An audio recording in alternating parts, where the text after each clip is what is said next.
Retirez complètement de votre alimentation cet aliment que je m'en vais vous présenter, ou alors réduisez grandement la fréquence de consommation et vous obtiendrez le ventre plat au bout d'une semaine. C'est de ça que nous parlons ici aujourd'hui en exclusivité sur Nutrition TV.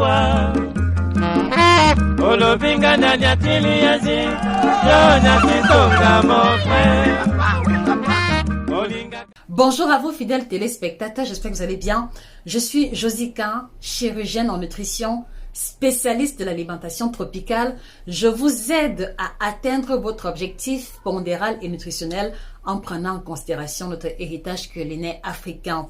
Et parmi les préoccupations qui reviennent encore au nombre des multiples que nous recevons, la problématique du ventre plat est celle qui bat toujours les records. Donc aujourd'hui, on a pris l'initiative de vous présenter les aliments que vous consommez au quotidien et qui ruinent définitivement tous vos efforts pour pouvoir obtenir ou alors dans l'optique de retrouver le ventre plat. Mais avant d'y arriver, je vous invite à vous abonner sur la page et à partager la vidéo à un ami, à une connaissance, à cette personne-là que vous connaissez qui est fatiguée de ne pas obtenir son ventre plat. Voilà. Alors, je voudrais aussi préciser qu'on a mis sur pied une collection de 4 ouvrages. Le guide complet de la femme ménopausée, le guide complet du ventre plat, qui est l'ouvrage par excellence que je recommande pour ceux qui veulent retrouver le ventre plat.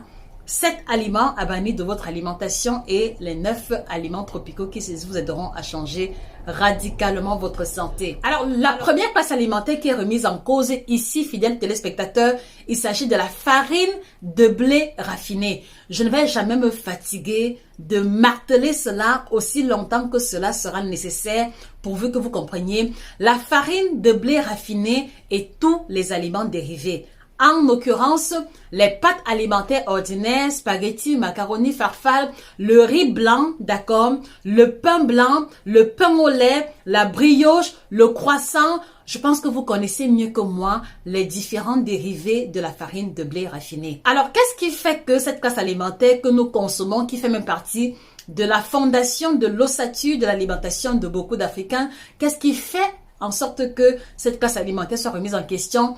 C'est simplement que elle ne contient pas assez de fibres à l'intérieur.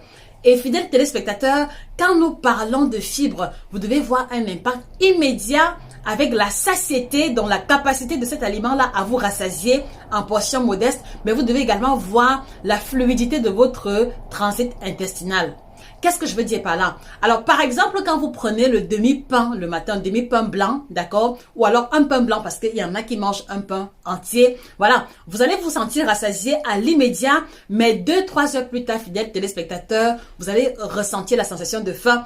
Particulièrement si vous avez mangé le pain blanc en question, soit avec un aliment sucré, soit avec un aliment sucré tel que le chocolat tartiné, la confiture ou alors la marmelade. C'est-à-dire que remarquez très bien, chaque fois que vous mangez ou le croissant ou le pain choco avec une boisson sucrée, 2-3 heures plus tard, vous avez faim.